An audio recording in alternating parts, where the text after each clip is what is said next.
নমস্কার। চারবাক লোকায়ত ট্রাস্টের পক্ষ থেকে উপস্থিত সকলকে স্বাগত জানাচ্ছি। রামকৃষ্ণ ভট্টাচার্য চারবাক লোকায়ত ট্রাস্টের উদ্যোগে এবং রামমোহন লাইব্রেরির একান্ত সহযোগিতায় আজকের আয়োজন তৃতীয় রামকৃষ্ণ ভট্টাচার্য স্মারক বক্তৃতার বিষয় অধিকার ন্যায় বিচার কোন পথে, কোর্ট না ভোট। আলোচনা করবেন আজকের বিশিষ্ট বক্তা প্রখ্যাত আইনজীবী শ্রী বিকাশ রঞ্জন ভট্টাচার্য। দু চারটি কথা শুরুতে বলে রাখি। সাম্প্রতিককালে এই রাজ্যে ঘটে গেছে একের পর এক বিপর্যয়। শিক্ষক নিয়োগ থেকে শুরু করে স্বাস্থ্য শিক্ষাক্ষেত্রে চরম অরাজকতা, সরকারি কর্মচারীদের বিভিন্নভাবে বঞ্চিত করা, সর্বোপরি আর.জি. কর মেডিকেল কলেজের হাসপাতালে তিলোত্তমার ধর্ষণ এবং খুন, এই ঘটনাকে কেন্দ্র করে জুনিয়র ডাক্তারদের আন্দোলনে উত্তাল হয়েছে গোটা দেশ। প্রতিবাদের ঢেউ ছড়িয়ে পড়েছে দিকে দিকে। ন্যায় বিচারের দাবিতে নারীরা ডাক দিয়েছেন রাত দখলের। উই ওয়ান্ট জাস্টিস, এই ধ্বনিতে মুখর হয়েছে সারা পৃথিবীর মানুষ। প্রতিকারের আশায় হাজার হাজার মানুষ পথে নেমেছেন, পথে রয়েছেন। কিন্তু আমরা কি দেখলাম চরম প্রশাসনিক উদাসীনতা, প্রাতিষ্ঠানিক দুর্নীতি ঢাকতে যাবতীয় অপকর্মের আশ্রয় নিচ্ছেন সরকার। চলছে দমন পীড়ন, পুলিশি জুলুম, প্রতিনিয়ত আঘাত নেমে আসছে এই আন্দোলনের ওপর। ক্রমশই সংকুচিত হচ্ছে গণতন্ত্রের পরিসর। স্বভাবতই গণতান্ত্রিক পরিসরের এই সংকোচনের বিচার চেয়ে মানুষকে যেতে হচ্ছে আদালতের দরজায়। কিন্তু সেখানেও সুবিচার পাওয়ার আশা আজ প্রশ্নের মুখে। এই দুঃসময়ে দাঁড়িয়ে একজন মার্ক্সবাদীর দৃষ্টিভঙ্গি থেকে সার্বিক বিচার বিশ্লেষণের জরুরি প্রয়োজন আছে মনে করে আমরা সকলে আজ একত্রিত হয়েছি। এইভাবেই গণতন্ত্রের পক্ষে এবং বিচারের দাবিতে আমরা পথে আছি, পথে থাকব।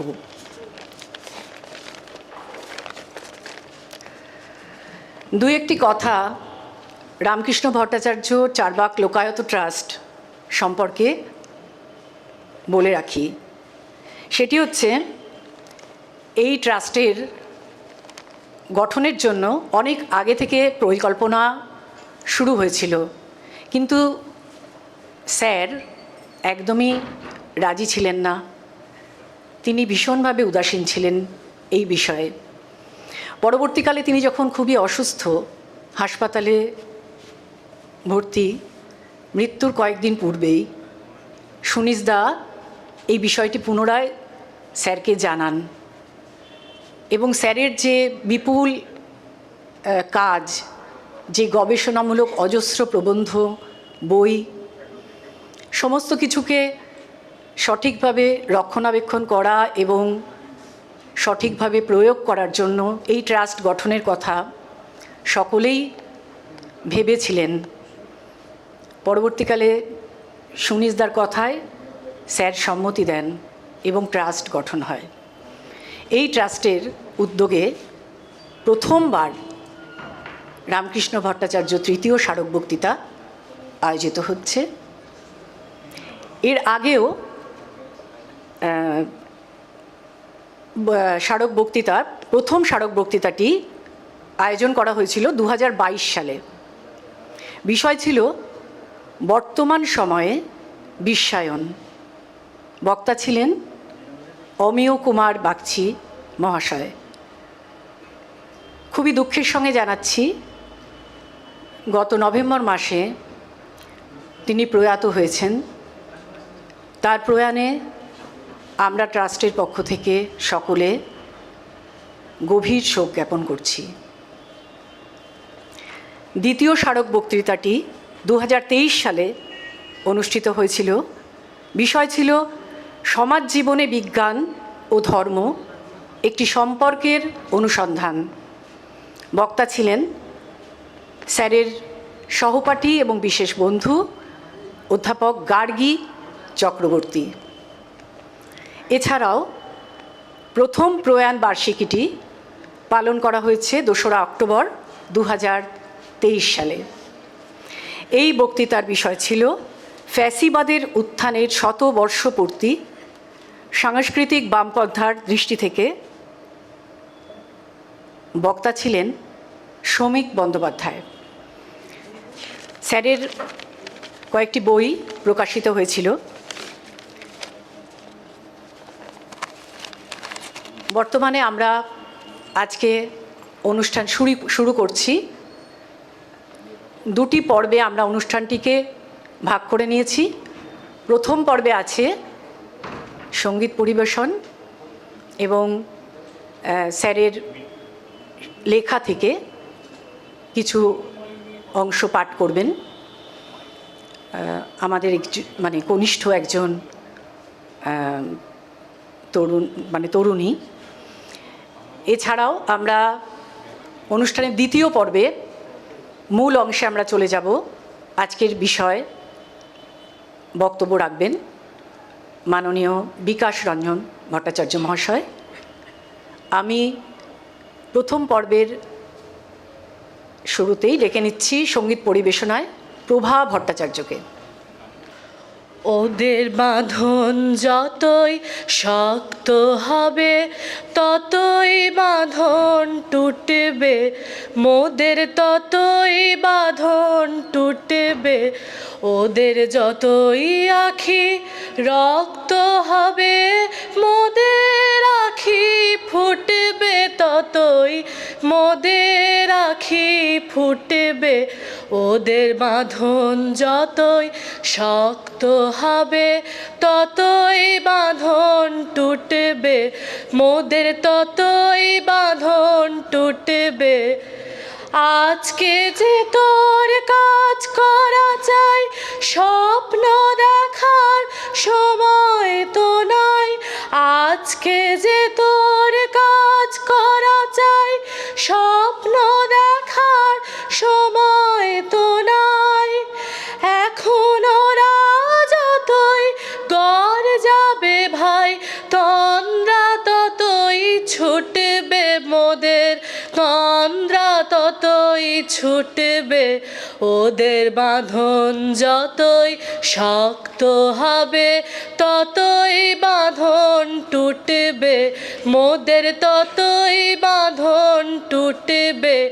ওরা ভাঙতে যতই চাবে জোরে, গড়বে ততই দ্বিগুণ করে। ভাঙতে যতই চাবে জোরে, গড়বে ততই দ্বিগুণ করে।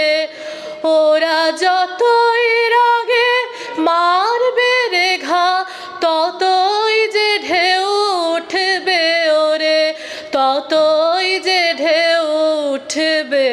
তোরা ভরসা না ছাড়িস কভু, জেগে আছেন জগৎ প্রভু। ভরসা না ছাড়িস কভু, জেগে আছেন জগৎ প্রভু। ওরা ধর্ম যতই দলবে ততই ধুলায় ধ্বজা লুটবে ওদের, ধুলায় ধ্বজা লুটবে। ওদের বাঁধন যতই শক্ত হবে ততই বাঁধন টুটবে, মোদের ততই বাঁধন টুটবে। নমস্কার। আমরা সংক্ষিপ্ত করছি অনুষ্ঠান। আমরা ডেকে নিচ্ছি ইংরেজি সাহিত্যের ওপর স্যারের একটি লেখা পাঠ করবেন ঋষিতা সরকার। আমি ঋষিতা সরকারকে মঞ্চে আসার জন্য বলছি।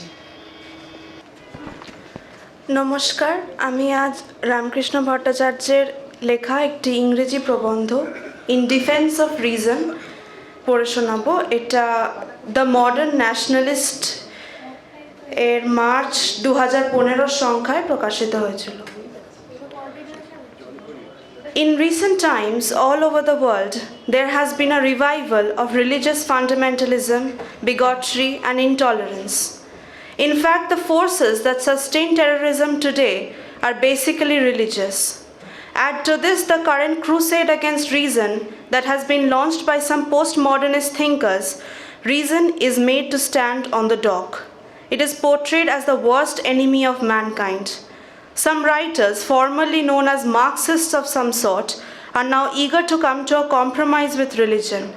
They are finding new virtues in people's faith, in the benevolence of the Almighty, and the solace such faith offers. Some try to draw our attention to the historical role that religion is supposed to have played in people's struggles off and on.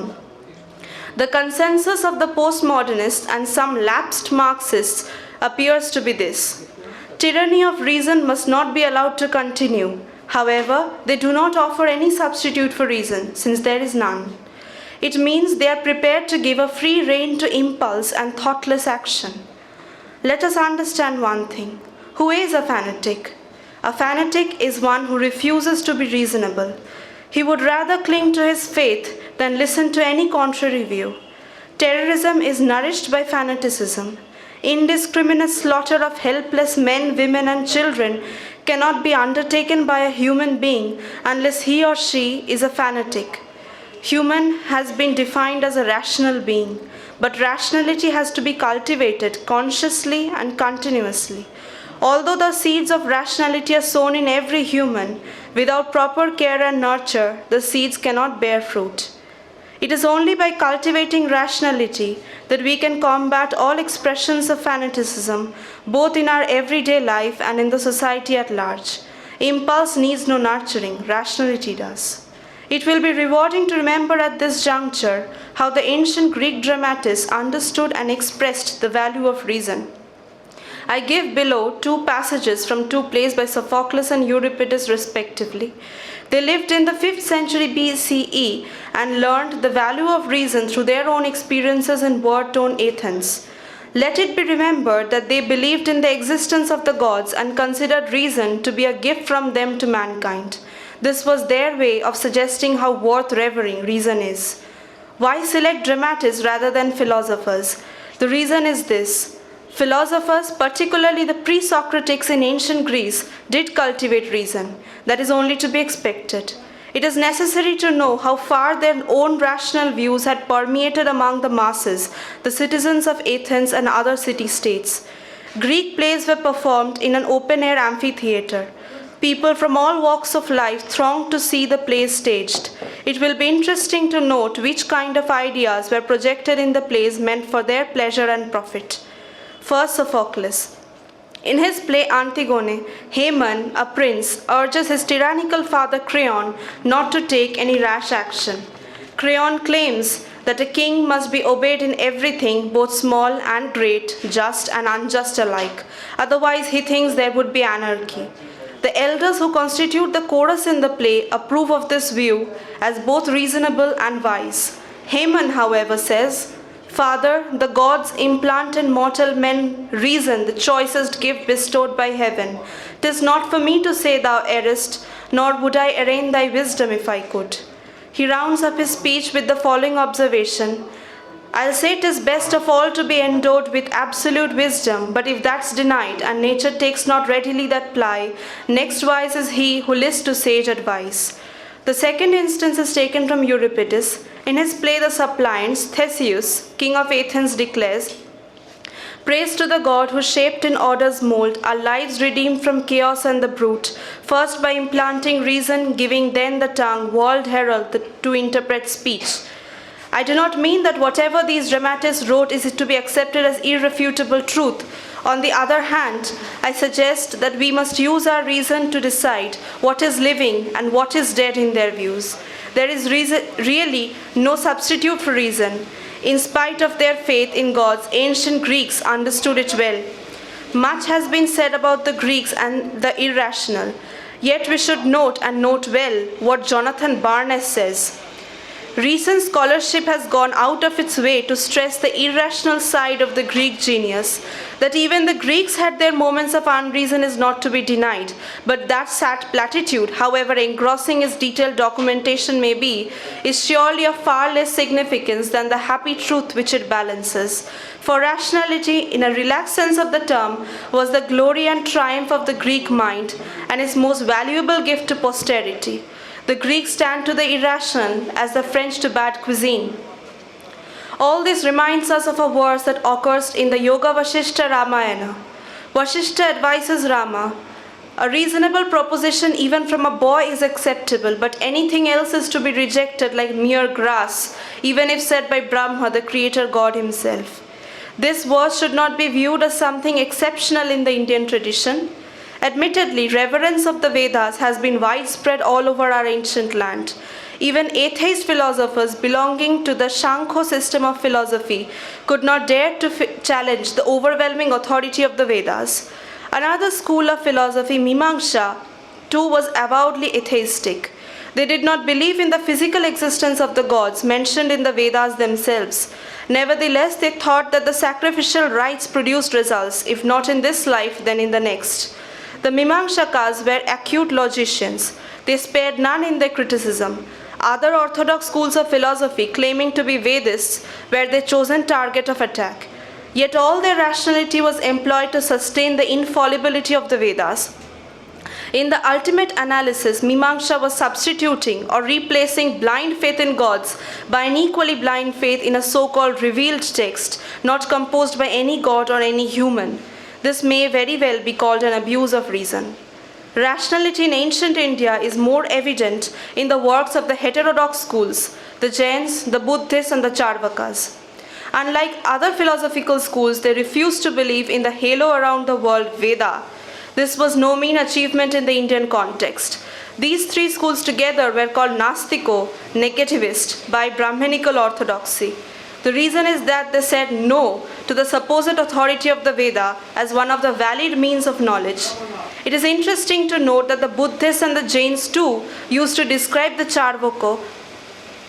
Charvaka or any other materialist school as Nastiko. The word in this context is, however, used in a different sense. The materialists were condemned as negativists because they did not believe in the afterworld Paralok.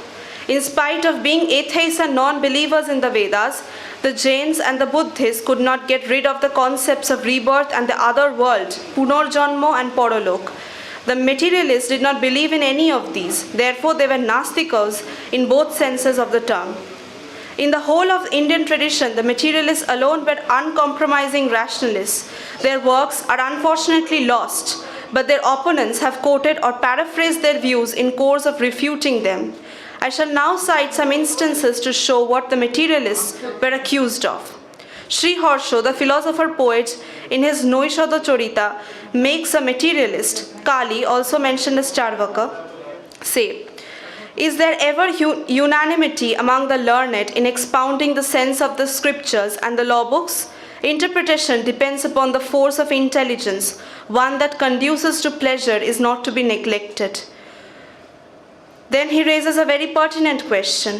Owing to the unstable character of all reasoning, is there any whose opinions mutually opposed, being equal in force, will not be baseless, like a fallacious inference with a contradictory reason on the opposite side? Apparently, the materialist also understands that mere logic chopping leads nowhere. Reason should not be abused in hair-splitting and unnecessary controversy. Let us take another instance. In the Vishnu Purana, some demons under the influence of Moha, great delusion, boldly declare, "The precepts that lead to the injury of animal life as in sacrifices do not stand to reason. To say that casting clarified butter into flame is productive of reward is mere childishness." Moha, posing to be a materialist, is made to say to the demons in the context of criticizing the Vedas, "O mighty demons, the words of authority do not fall from the sky. The text that has reason is alone to be acknowledged by me and by such as you are. The target is the Vedas, the ultimate word or verbal testimony. The second verse challenges the independent status of verbal testimony as a valid means of knowledge. No verbal testimony is acceptable unless it is reasonable and based on perceptible evidence. This is not to deny the validity of verbal testimony as such, but to warn people against accepting verbal testimonies uncritically. Another instance is found in the Brihaspati Smriti, the law book written by one Brihaspati. In many respects, he was quite conventional. He held Monu as the authority, but on one occasion he declares, "No sentence should be passed merely according to the letter of the law. If a decision is arrived at without considering the circumstances of the case, violation of justice will be the result." The context of this significant observation is the question, which Shastra, or Artha Shastra, Dharma Shastra and Nyaya Shastra, is to be given priority over others? The answer is as expected, Dharma Shastra. At the same time, Brihaspati cautions that Nyaya Shastra should not be transgressed and admits that Shastra alone is not enough. Any consideration or judgment devoid of reason will harm Dharma itself. Here too, the voice of reason is clearly audible. Neither Sri Harsha nor the unknown authors of the passages in the Vishnu Purana and the Brihaspati Smriti were secret sympathizers of rationalism. Yet the similarity of phrasing is suggestive. It proves that there had always been a living stream of rationalism in India that never went dry.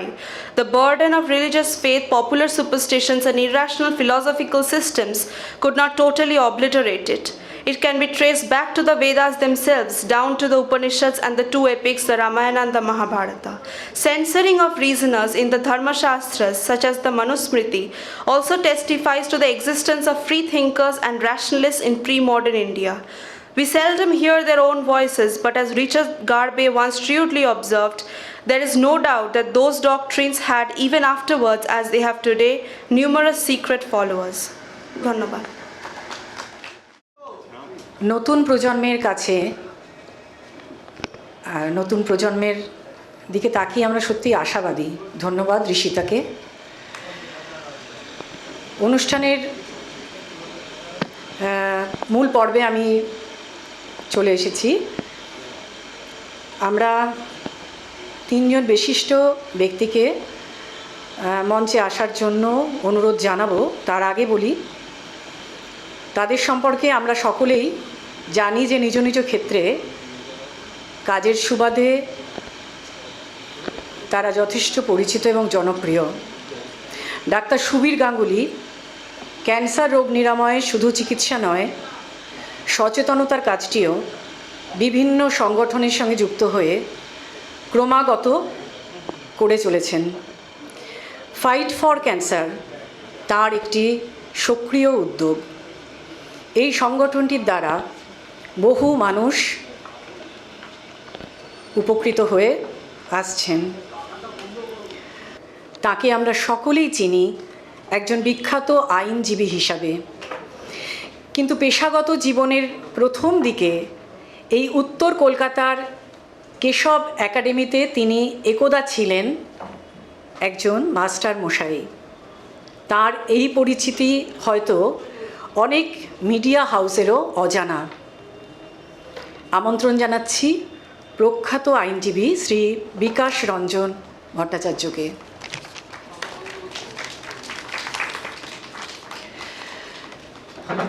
মঞ্চে আসার জন্য অনুরোধ করছি রামকৃষ্ণ ভট্টাচার্য চারবাক লোকায়ত ট্রাস্টের অন্যতম ওছি, স্যারের আমৃত্যু স্নেহভাজন doctor তমনাশ ভট্টাচার্যকে।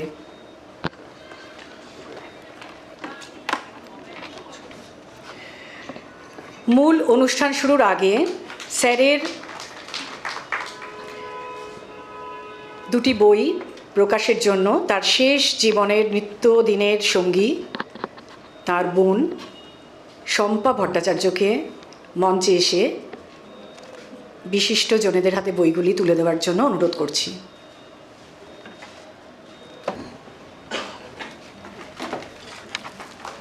Shampa Bhattacharya Shri Bikash Ranjan ভট্টাচার্যকে বই তুলে দিচ্ছেন। বলছি এটা ঠিক আছে তো সেটটা? হ্যাঁ, আচ্ছা, অপর্ণা আমাদের কনিষ্ঠ একজন, অপর্ণাকে আমি একটু ডাকছি মঞ্চে। সুবীর গাঙ্গুলির হাতে বই তুলে দিলেন শম্পা ভট্টাচার্য।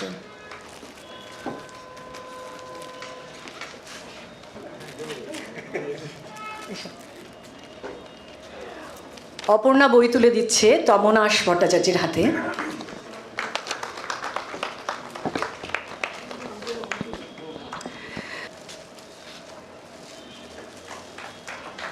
মোল্লা নাসিরুদ্দিন জিন্দাবাদ।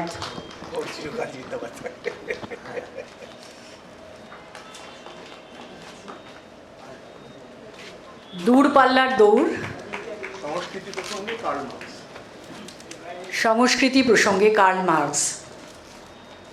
এরপরের এই দুটি বই আমরা একটুখানি বুঝিয়ে বই দুটো সেম। হ্যাঁ, আমরা খুবই দুঃখিত, ন্যারেটোলজি ছোট গল্প, ছোটদের গল্প বইটি আজকে প্রকাশ করা সম্ভব হয়নি। আমরা আশা করছি বইমেলায় নিশ্চয়ই বইটি প্রকাশিত হবে। আমি অনুষ্ঠানের মূল পর্বে দায়িত্ব, সভা পরিচালনার দায়িত্ব তুলে দিচ্ছি তমনাশ ভট্টাচার্যের হাতে। তমনাশ ভট্টাচার্য সভাটি পরিচালনা করবেন।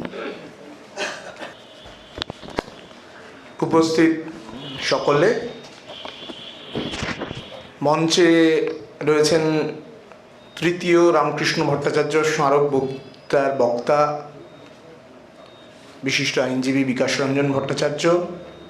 মঞ্চে রয়েছেন বিশিষ্ট চিকিৎসক আমাদের অগ্রজ ডাক্তার সুবীর গঙ্গোপাধ্যায়। এইবারের বিষয়টা আপনারা শুনেছেন যে গত দুবারে রামকৃষ্ণ ভট্টাচার্য স্মারক বক্তৃতার বিষয় বা রামকৃষ্ণদার জন্মদিন উপলক্ষে যে বিষয় হয়েছিল সেগুলো যে ধরনের ছিল তার থেকে একটু আলাদা। কিন্তু আলাদা হলেও গতবারের স্মারক বক্তৃতা দিতে গিয়ে রামকৃষ্ণদার আরেক দীর্ঘদিনের সহকর্মী সহযোদ্ধা অধ্যাপিকা গার্গী চক্রবর্তী যে কথা বলেছিলেন সে কথাটা আমাদের সবার মনে রাখা দরকার, যে রামকৃষ্ণ তো শুধু একাডেমিক ছিল না, ও অ্যাক্টিভিস্টও ছিল। ফলে আজকের সময়ে দাঁড়িয়ে যেটা সঞ্চালিকা গোপাদি বলছিলেন, যেটা আমাদের কাছে নতুন করে বলার কিছু নেই, যে গত 8ই আগস্ট মধ্যরাতে যে নির্মমতম ঘটনাটা ঘটেছে অভূতপূর্ব ঘটনাটা ঘটেছে, একটা প্রাতিষ্ঠানিক হত্যাকাণ্ড, তাতে আমাদের শহর, আমাদের রাজ্য, আমাদের দেশ নড়ে গেছে। কিন্তু যে দিকে তাকিয়ে আপনারা অনেকেই পথে নেমেছিলেন, যারা আগে কখনো মিটিং মিছিল কোথাও যাননি তারাও রাস্তায় নেমেছিলেন, তারা ভেবেছিলেন যে এর একটা ফল তারা দেখতে পাবেন।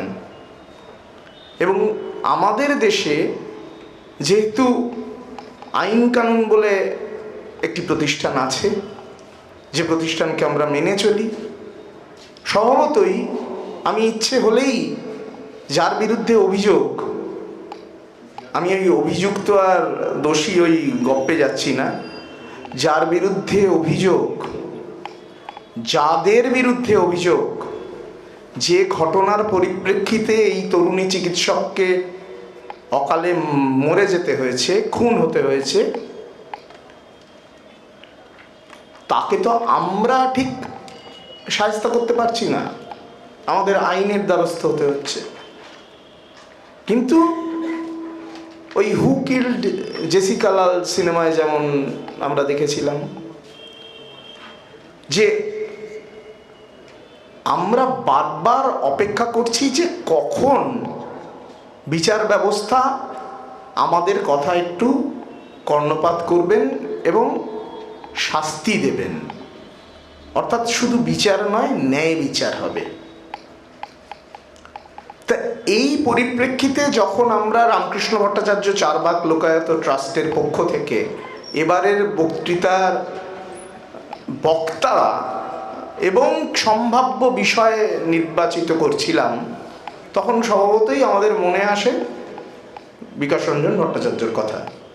আপনারা জানেন যে দীর্ঘদিন ধরে আমাদের এখানে ওই বঞ্চিত নিপীড়িত মানুষ, কখনো সংগঠিত মানুষ, কখনো অসংগঠিত মানুষ, তাদের হয়ে, অর্থাৎ যাদের হয়ে কথা বলতেন, যাদের হয়ে লড়াই করতেন রামকৃষ্ণ ভট্টাচার্য, সক্রিয়ভাবে রাজনীতি অর্থাৎ দলীয় রাজনীতির থেকে বাইরে সরে গিয়েও যিনি অনুতাপহীন মার্ক্সবাদী হিসেবে আজীবন ছিলেন, গরিব মানুষের জন্য, মেহনতি মানুষের জন্য, শ্রেণীর প্রতি দায়বদ্ধ ছিলেন, তাদের হয়ে আদালতে যিনি সওয়াল করেন, সেরকম একজন বক্তার কথাই আমাদের মাথায় আসে। এবং আমরা জানি, আপনারাও জানেন কিনা জানি না, যে বিকাশ দা তার ফেসবুক পেজে, আমি যেহেতু ফেসবুকে করি না সেই জন্য আমি জানতাম না, আমাদের এই বাকি যারা সিদ্ধার্থ দা, টুকে, ওরা আমাদের সাথে শেয়ার করে যে বিকাশ দা রামকৃষ্ণ ভট্টাচার্যর এই যে, যেমন আজকে আপনারা দেখলেন দ্বন্দ্বতত্ত্ব বিষয়ক ভিডিওটা, এরকম ওর যে সিরিজ অফ লেকচার্স রয়েছে মার্কস এলেন ভারতে, খুব যারা দেখেননি সবাইকে আমি বলবো দেখার জন্য। তা বাংলা ভাষায় মার্ক্সবাদের চর্চা এবং আমাদের দেশে মার্ক্সবাদের এই যে ধারা, সেই নিয়ে রামকৃষ্ণদার যে ভিডিও, বক্তৃতার ভিডিও, সেটা বিকাশদা ফেসবুকে শেয়ার করেছিলেন। আবার ঠিক উল্টো দিকের একটা মজার কথা বলে আমি মূল বক্তৃতার জন্য বিকাশদাকে ডাকবো। বিকাশদা, সবাই জানেন যে বিকাশদা কলকাতা শহরের মহানাগরিকও হয়েছিলেন। তা এখানে বামপন্থীরা যখন ক্ষমতায় আসেননি, মানে 1967-ও আগে, তখন থেকেই তারা সরকারি কাজে কর্মে বাংলা ভাষার ব্যবহারের জন্য দাবি করে আসতেন, আন্দোলন করে আসতেন। 67 সালে যুক্তফ্রন্ট সরকারের আমলে কিছু কিছু মন্ত্রী, যেমন সোমনাথ লাহিড়িরা, বলেতেনই যে বাংলা ভাষা ব্যবহার করা হোক। বিকাশদা মহানাগরিক হওয়ার পরে এটা আমার দেখার সৌভাগ্য হয়েছিল, বিকাশদা বাংলায় সই করতেন, অফিসিয়াল অর্ডারেও বাংলায় সই করতেন। তাই এটা আমি রামকৃষ্ণদাকে বলেছিলাম। রামকৃষ্ণদা তাতে আমার বলেছিলেন, আমি আপনাদের সামনে রামকৃষ্ণ দা বলছি, কিন্তু আমি যেহেতু ছোটোবেলা থেকে রামু কাকা বলতাম, আমি একদিন এসে বললাম যে জানো তো বিকাশ ভট্টাচার্য বাংলায় সই করেন, বীর ভট্টা লেখে সই করেন। তখন রামকৃষ্ণদা একটা কথা বলেছিলেন যেটা আমার মনে হয় খুব গুরুত্বপূর্ণ, যে এই ধরনের মানুষ, যদি শিক্ষিত মানুষ, এই ধরনের প্রতিষ্ঠিত মানুষ যদি এইভাবে বাংলা ভাষাকে ব্যবহার করেন সরকারি কাজে কর্মে, তাহলে তার অধস্তন কর্মচারী বা তার যারা অনুরাগী অনুগামী তাদের কাছেও এটা একটা ভরসার জায়গা হয়, সাহসের জায়গা হয়, এটা একটা দৃষ্টান্ত হয়। এই কাজটা এগিয়ে নিয়ে যাওয়া দরকার। অর্থাৎ সব সময় রামকৃষ্ণ দেখবেন যখন সহজ বাংলায়, এই যে ভোট নয় কোর্ট যেটা আপনাদের বিলি করা হয়েছে, সেখানে দেখবেন একদম আমাদের কথ্য ভাষায়, সহজ ভাষায় মানুষের সাথে কি করে কমিউনিকেট করা যায়, কি করে যোগাযোগ করা যায়, সেই চেষ্টা রামকৃষ্ণ ভট্টাচার্য করে গেছেন।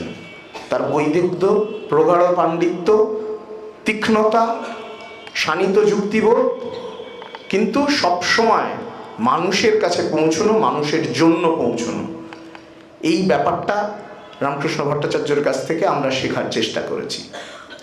এই রকম একটা পরিপ্রেক্ষিতে দাঁড়িয়ে আমরা যখন অনেক সময় ভাবি যে সব কাজ বিকাশ ভট্টাচার্যর মতন আইনজীবীরা গিয়ে আদালতে করে দেবেন আর আমরা ড্যাং ড্যাং করে ঘুমোবো, সেটাও যেমন নয়। আবার সেই কারণে যখন আদালত আমাদের অনুকূল কোনো রায় দেয় না, ওই তারিখ পে তারিখ হতে থাকে, তখন স্বভাবতই আমরা মুষড়ে পড়ি। সেই কারণেই ন্যায় বিচার কোন পথে, ভোট না কোর্ট, এই নিয়ে আজকের বক্তা বিকাশদা বলার আগে একটি ঘোষণা আছে সঞ্চালিকার, সুবিধা বলবেন একটুখানি, তারপরে বিকাশদা বলবেন। দেখে নেব। আচ্ছা, আমি বিকাশদার বক্তৃতা শুরুর আগে এই রামমোহন লাইব্রেরির সভাপতি, বিশিষ্ট চিকিৎসক, আমাদের মাস্টারমশাই অর্থাৎ সুবীর গাঙ্গুলিকে তার কয়েকটি কথা বলার জন্য ডাকছি।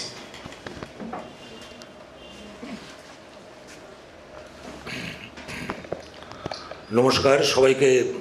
আজকের সন্ধ্যায় এই আলোচনায় অংশগ্রহণ করার জন্যে রামমোহন লাইব্রেরির পক্ষ থেকে এবং আয়োজক রামকৃষ্ণ ভট্টাচার্য চারবাক লোকায়ত ট্রাস্টের পক্ষ থেকেও আমি সবাইকে কৃতজ্ঞতা জানাই। অনেকক্ষণ ধরে অনুষ্ঠান চলছে, প্রায় 1 ঘন্টার উপর। বিকাশদা বসে আছেন আজকের মূল বক্তা। আমি সামান্য 2-4 কথা বলি। সেটা হচ্ছে যে রামকৃষ্ণবাবুর সঙ্গে কিন্তু আমার কোনোদিন আলাপ হয়নি। ওনার নাম জানতাম, লাইব্রেরিতে যুক্ত থাকার সুবাদে ওনার কর্মধারা সম্পর্কে আমার কিছু ধ্যান ধারণা ছিল। কিন্তু যখন উনি শেষ দিকে যখন গুরুতর অসুস্থ হয়ে পড়লেন, তখন আমার এই কিছু ডাক্তার বন্ধু, আমার ব্যক্তিগত কিছু বন্ধু যারা রামকৃষ্ণবাবুর সঙ্গে খুব অঙ্গভঙ্গিভাবে জড়িত, তাদের মাধ্যমে ওনার চিকিৎসা সংক্রান্ত কিছু ব্যাপারে আমি কিছু মতামত দিতে পেরেছি। ওইটুকুই আমার রামকৃষ্ণবাবুর প্রতি ব্যক্তিগত কন্ট্রিবিউশন যদি বলা যায়, তাই, এছাড়া বিশেষ কিছু না। তা যাই হোক, সেটা অন্য কথা। তা রামকৃষ্ণবাবু আমার লাইব্রেরির আজীবন সদস্য ছিলেন এবং আমাদের যেগুলো, যাদের আমরা বলি শোকেস পাবলিকেশন, রামমোহন লাইব্রেরির অজস্র পাবলিকেশন আছে, আপনারা অনেকেই জানেন, লাইব্রেরির পাবলিকেশন। তার মধ্যে যেগুলো আমাদের শোকেস পাবলিকেশন আমরা বলি, একটা হচ্ছে গোল্ডেন বুক অফ টেগর, জয়ন্তী উৎসর্গ, তারপর সাম্প্রতিককালে যেটা আমরা করেছি যে রামমোহন 250 সংকলন, এবং এই রামমোহন 250 সংকলন বিশেষ করে যখন তিনি গুরুতর অসুস্থ, আমি এগুলো আমাদের বন্ধু ঝুমুর আছে, ঝুমুর বা সুনীশ দেব বলে যাকে আমরা চিনি, ওর কাছ থেকে শুনেছি যে তখনও কিন্তু উনি খুব অ্যাক্টিভলি কাজ করেছেন এই অসুস্থ অবস্থাতেও। তা যাই হোক, আমরা ওনার মেধা এবং ওনার যে দৃঢ় মানসিক শক্তি ছিল সেটা সম্পর্কে আমরা সবাই জানি, সেগুলো আর এখানে আবার উচ্চারণ করার কোনো দরকার নেই। কিন্তু রামকৃষ্ণবাবুর সঙ্গে এই লাইব্রেরির একটা ঘনিষ্ঠ সংযোগ ছিল এবং এই লাইব্রেরির ওনার কাছ থেকে বহুভাবে উপকৃত হয়েছে। তা আজকে এই দিনে ওনার এই যে স্মারক বক্তৃতা, আমরা আজকের দিনে দাঁড়িয়ে লাইব্রেরির পক্ষ থেকে ওনাকে আবার স্মরণ করছি এবং আমি আশা করব এই রামকৃষ্ণগুরুর মতো মানুষদের সম্পর্কে যে সময়ের কথা বলা হচ্ছে, আমি আরজিকর প্রসঙ্গে গেলাম না, সেটা আপনারা সবাই জানেন। আমি নিজে আরজিকরের ছাত্র এবং প্রাক্তনী সংসদের একজন অত্যন্ত অ্যাক্টিভ মেম্বার, তা সেটা একটা অন্য প্রসঙ্গ, সেটা এখানে আমি সময় নষ্ট করছি না বা বলছি না, সময় নেই বলে। তা এই ধরনের আলোচনা সভা এবং এই ধরনের এক্সচেঞ্জ অফ ওপিনিয়নও আমাদের আরও যত বেশি আমরা করতে পারবো, তত কিন্তু যে সামাজিক অবক্ষয়ের কথা আমরা সবাই বলি বা মূল্যবোধের অবক্ষয়, সেটাকে কিন্তু আমরা তত ভালোভাবে রেজিস্ট করতে পারবো। এবং যে অন্যায় হচ্ছে চারপাশে, শুধু একটা আরজিকরের ঘটনা না, এরকম অজস্র ঘটনা ঘটছে, তার বিরুদ্ধে আমাদের প্রতিরোধটাকে আমরা আরও সংগঠিত এবং সংহত করতে পারবো, এই আশা করি। আপনাদের সবাইকে আবার আমার নমস্কার জানিয়ে বক্তব্য শেষ করলাম। নমস্কার। সত্যি তাই, এসএসসি থেকে টেট, রাস্তায় শিক্ষকরা দীর্ঘদিন ধরে, গতকালও ছবি বেরিয়েছে, 1037 দিন হয়ে গেল তাদের বসে থাকার, আর কবে।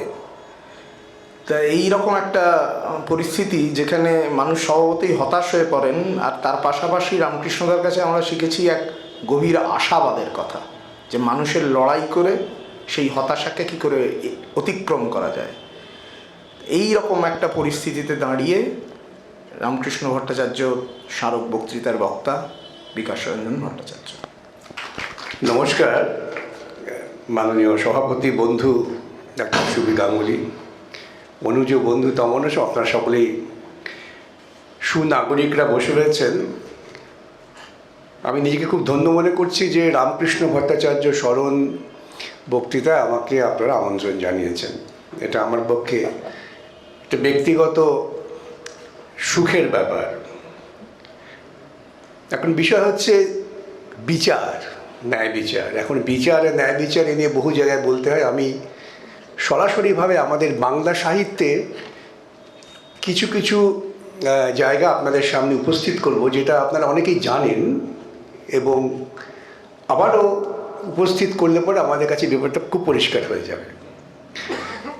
আপনারা সকলেই রবীন্দ্রনাথের গান্ধারীর আবেদন পড়েছেন, নিশ্চয়ই পড়েছেন। যদি কোনো কারণে পড়া না হয়ে থাকে বাড়িতে গিয়ে পড়বেন।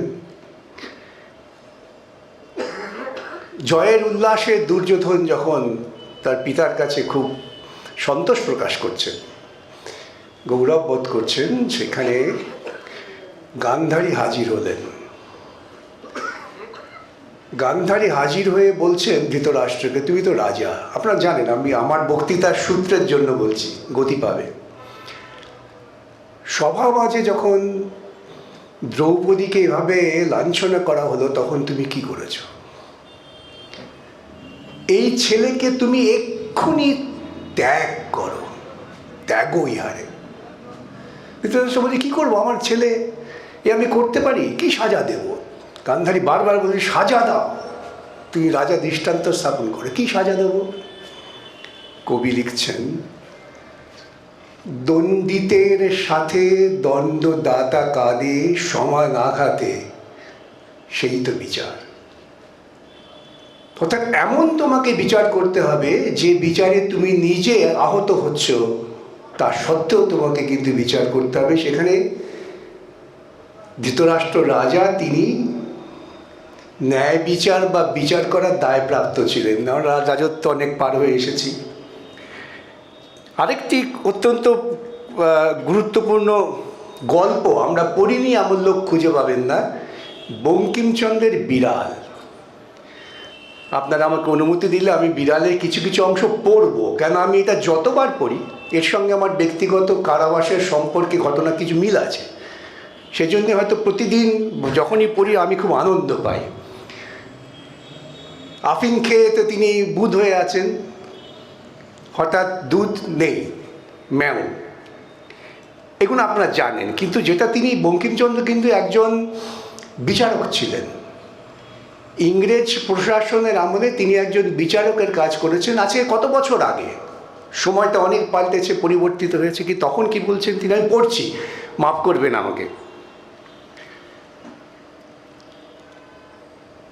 শব্দে একটু মন বুঝিবার অভিপ্রায় ছিল, বুঝি বেড়ালের মনের ভাব, তোমার দুধ তো খাইয়া বসিয়া আছি, এখন বলো কি? বলি কি, আমি তো ঠিক করিতে পারিলাম না, দুধ আমার বাপেরও নয়, দুধ মঙ্গলার দুইয়াছে প্রসন্ন, অতএব সে দুগ্ধে আমারও যে অধিকার, বিড়ালেরও তাই, সুতরাং রাগ করিতে পারি না। এই দ্বন্দ্বমূলক ব্যাখ্যা কোথায় যাচ্ছেন দেখুন। তারপর তিনি বিড়ালকে মারতে টারতে গেলেন, বলছে স্বাভাবিক প্রবণতা, পৌরসত্ব ইত্যাদি, সেখানে প্রশ্ন আসছে। বিড়াল বলিতেছে, মারপিট কেন? স্থির হইয়া হুকা হাতে করিয়া একটু বিচার করিয়া দেখো দেখি, এ সংসারে ক্ষীর, স্বর, দুগ্ধ, দধি, মৎস্য, মাংস সকলই তোমরা খাইবে, আমরা কিছু পাইব না কেন? তোমরা মনুষ্য, আমরা বিড়াল, প্রভেদ কি? তোমাদের খুদ পিপাসা আছে, আমাদের কি নাই? তোমরা খাও, আমাদের আপত্তি নাই, কিন্তু আমরা খাইলেই তোমরা কোন শাস্ত্রানুসারে ঠ্যাঙ্গা লাঠি লইয়া মারিতাইস, তাহা আমি বহু অনুসন্ধানে পাইলাম না। এটা একজন বিচারক, তিনি তার অন্তর বিশ্লেষণ করছেন। বিচার করতে বসে তাকে হয়তো মুখোমুখি হতে হয়। তারপরে বলছে, দেখো শয্যাশায়ী মনুষ্য, ধর্ম কি? পরোপকারই পরম ধর্ম। এই দুগ্ধটুকু পান করিয়া আমার পরম উপকার হইয়াছে। তোমার আহরিত দুগ্ধে এই পরোপকার সিদ্ধ হইল, অতএব তুমি সেই পরম ধর্মের ফলভাগী। আমি চুরি করি আর যাই করি, আমি তো তোমার ধর্ম সঞ্চয়ের মূলীভূত কারণ। কি অদ্ভুত বৈজ্ঞানিক বা দান্দিক বিশ্লেষণ! তুমি ধার্মিক মানুষ, তুমি ধর্মটম্ম করছো, আমি তো তোমার ধর্মের সুযোগ করে দিচ্ছি, তোমার পুণ্যপ্রাপ্তির সুযোগ ঘটাচ্ছি। চমৎকার বিশ্লেষণ। দেখো আমি চোর বটে, কিন্তু আমি কি সাধ করিয়াছি হইয়াছি? খাইতে পাইলে কে চোর হয়?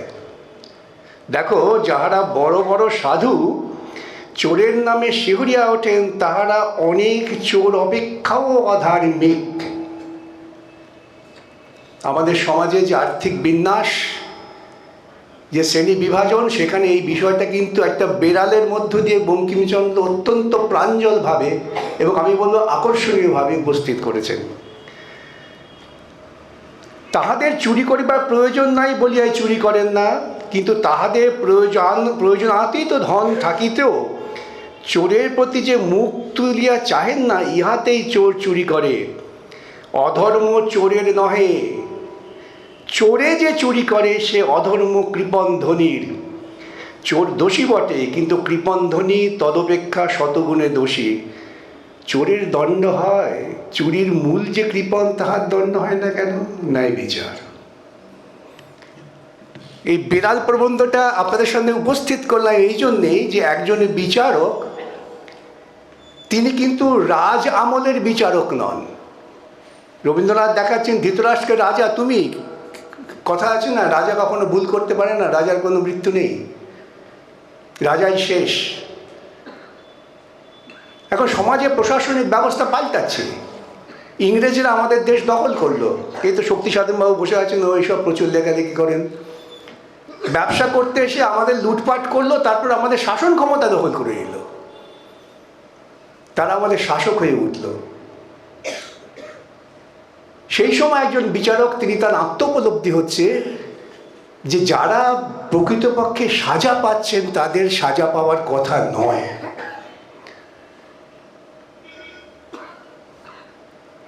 তাদের যখন সাজা পাওয়ার কথা নয়, তাহলে যে কারণে তারা সাজা পাচ্ছেন সেই কারণটা যারা তৈরি করলেন, তাদের কেন সাজা হবে না? তাদের কেন আমরা নির্দিষ্ট করে চিহ্নিত করব না? এটাই কিন্তু ন্যায় বিচারের প্রাথমিক পাঠ। এখন আমরা যে সমাজে বসবাস করছি, প্রসঙ্গত সাম্প্রতিক ঘটনা আসবে, আমরা একটা সাংবিধানিক কাঠামোর মধ্যে বসবাস করছি, যে সংবিধানটা অনেক লড়াইয়ের পর পাওয়া গিয়েছে। ভারতবর্ষের স্বাধীনতা সংগ্রামী ইতিহাস নিয়ে আমি এখানে বিস্তৃত ব্যাখ্যা করব না, কিন্তু ভারতবর্ষের স্বাধীনতা সংগ্রাম ছিল প্রকৃতপক্ষে সাধারণ গরিব, কৃষক, মধ্যবিত্ত, শ্রমিক এদের সংগ্রাম। মহাত্মা গান্ধী ভারতবর্ষের স্বাধীনতা সংগ্রামের অনেক পরে এসেছেন।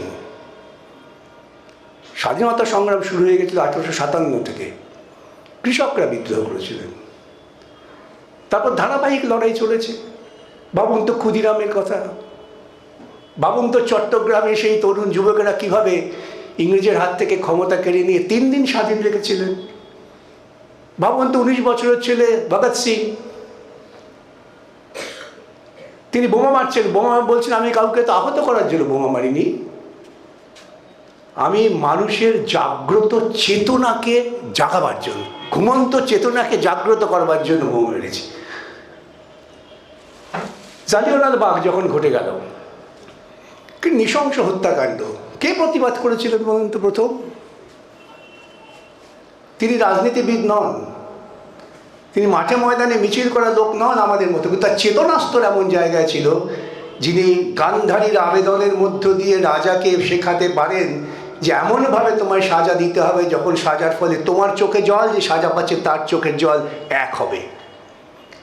সেই রবীন্দ্রনাথ প্রথম জালিয়ানওয়ালাবাগের অত্যাচারের বিরুদ্ধে প্রতিবাদ করলেন, এবং গোটা পৃথিবীতে ইংরেজ সাম্রাজ্যবাদী আক্রমণের যে ক্রূরতা, নির্মমতা, তার বিরুদ্ধে প্রথম পৃথিবীতে আলোড়ন তৈরি করতে পেরেছিলেন তিনি হচ্ছেন মহাকবি রবীন্দ্রনাথ।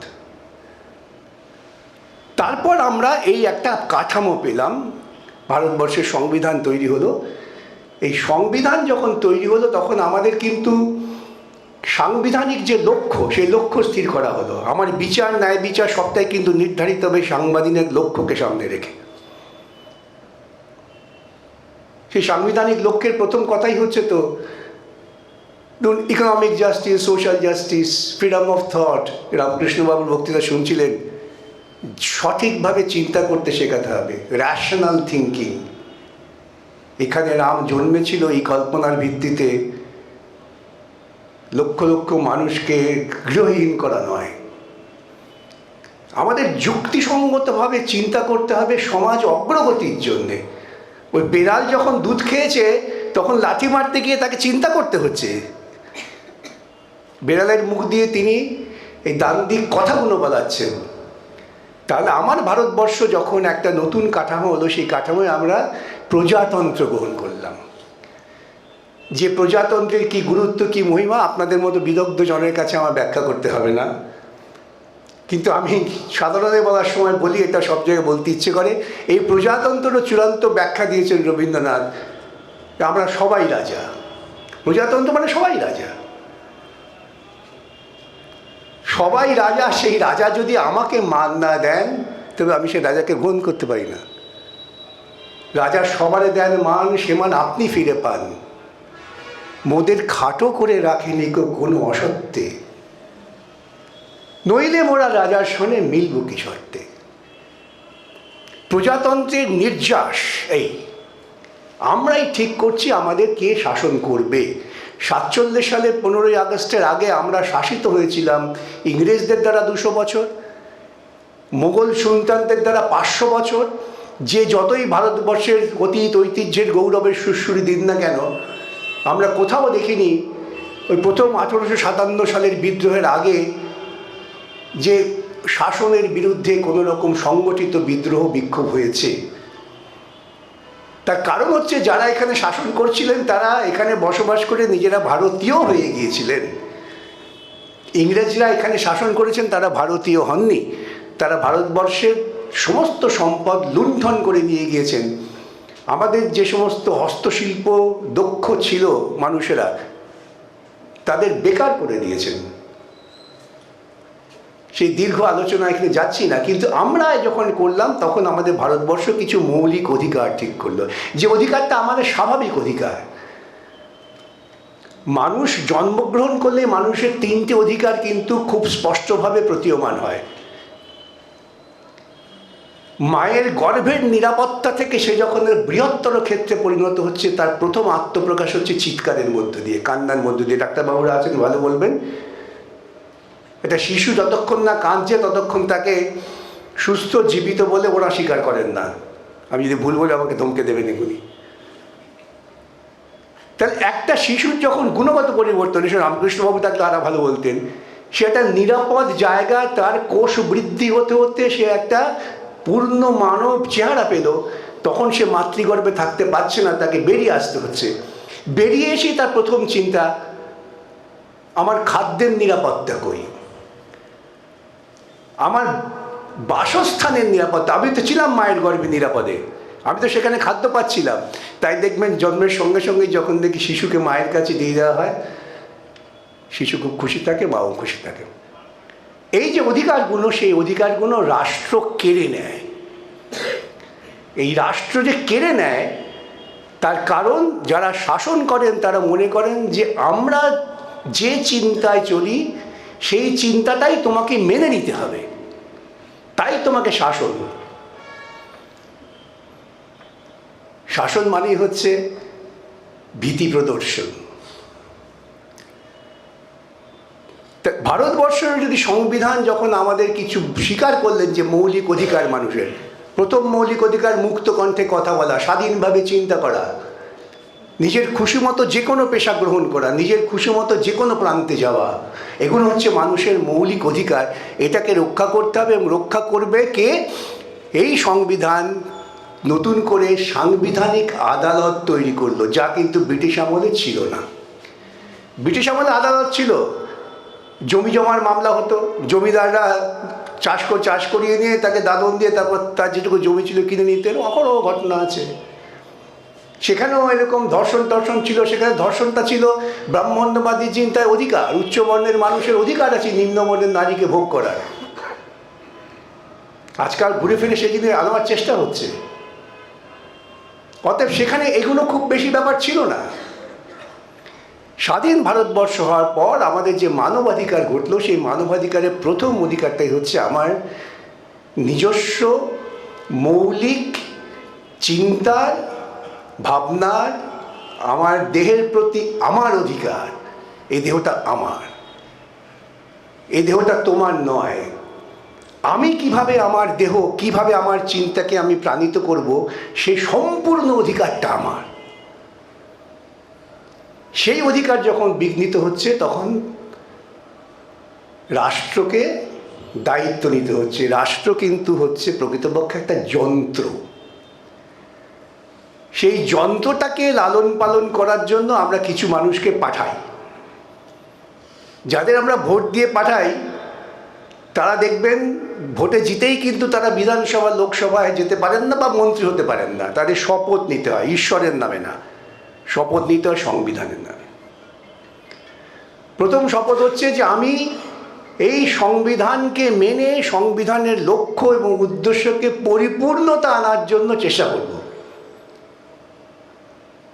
তাহলে সংবিধানকে যদি আমার রক্ষা করার দায়িত্ব হয়, তাহলে প্রথম অবস্থায় আমাকে এমন একটা ব্যবস্থা করতে হয় যে ব্যবস্থায় প্রত্যেক নাগরিকের এই যে স্বাধীন অধিকার, সামান্য অধিকার, ওই যে বেড়াল বলছে আমার অধিকার নেই, তোমরা মৌতাত করবে, পুরোটা বললাম না, তোমরা মৌতাত করবে, তার জন্য তোমাদের দুধ খাওয়ার অধিকার, আর আমি বেঁচে থাকবার জন্য দুধ খাওয়ার অধিকার আমার নেই।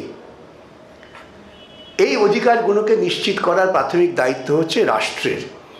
এখন রাষ্ট্র পরিচালিত হয় কিছু যন্ত্রের মারফত, যাকে আমরা বলি ইনস্টিটিউশনস। কোনো আমাদের প্রতিষ্ঠান তৈরি করতে হয়। প্রধানমন্ত্রী বা মুখ্যমন্ত্রী তিনি তো পরিচালনা করতে পারবেন না, তারা নীতি নির্ধারণ করবেন। তাহলে পরিচালনা করতে গেলে আমাকে রাষ্ট্রকে পুলিশ, প্রশাসন, মিলিটারি, আমলা এদের রক্ষা করতে হয়। এই জন্য এদের রক্ষা করে রাষ্ট্র জনগণের করের টাকায়। আপনি প্রাইভেট কোম্পানিতে কাজ করলে পরে আপনার বেতনটা দেবে ওই প্রাইভেট মালিক তার মুনাফা থেকে। আর রাষ্ট্র যখন আপনাকে নিয়োগ করছে, তখন জনগণের দেওয়া অর্থে তাদের পালন করা হচ্ছে একটি শর্তে, যে তুমি তোমার ভূমিকাটা জনগণের জন্যেই ব্যবহার করবে। By the people, for the people.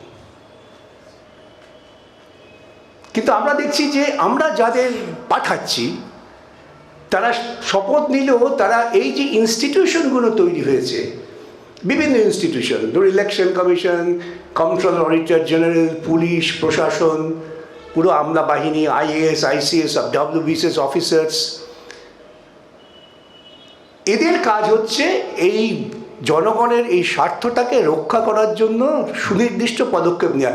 সবসময় কি সব হয় না, কিন্তু আমি কোন লক্ষ্যে করছি? আমি এখান থেকে যাওয়ার চেষ্টা করছি শেষ পর্যন্ত, আমি একবারে পাচ্ছি না, বারে বারে যেতে হবে, কিন্তু আমার লক্ষ্যটা কি? আমার লক্ষ্য যদি বিচ্যুত হয়ে যায় তাহলে কিন্তু আমি প্রজাতন্ত্রের প্রতি বিশ্বাসঘাতকতা করছি। আজকে যে ঘটনা নিয়ে আমরা সকলে উদ্বেলিত,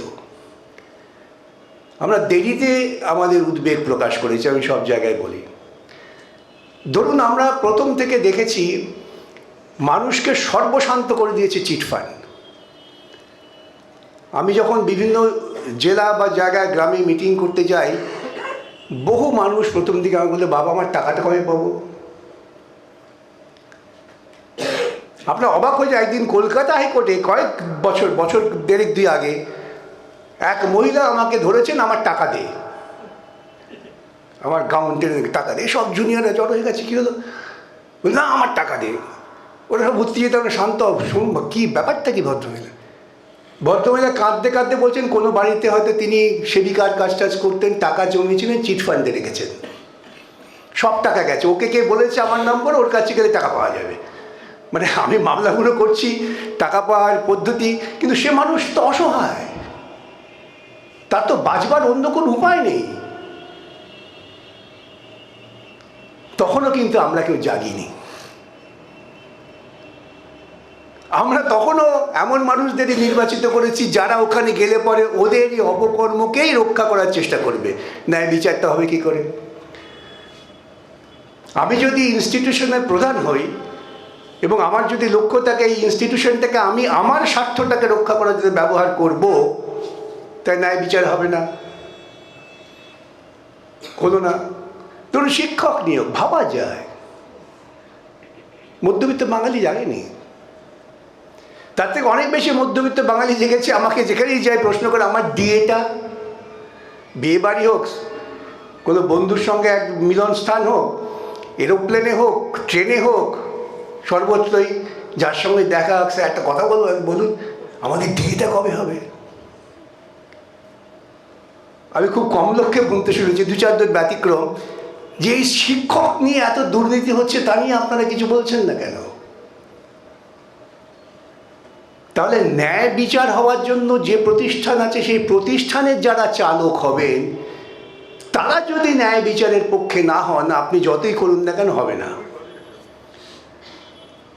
এবং আমরা দেখছি এই সমস্ত বড় বড় দুর্নীতিগুলো, যে দুর্নীতি আমার সমাজকে ক্ষতি করছে, তার কোনো নির্দিষ্ট পরিণতি বিচার ব্যবস্থার মধ্য দিয়ে এলো না। বিচার ব্যবস্থা আমাদের দেশে যা আছে সেটা অত্যন্ত বেশি রকমভাবে অপরাধীদের পক্ষে।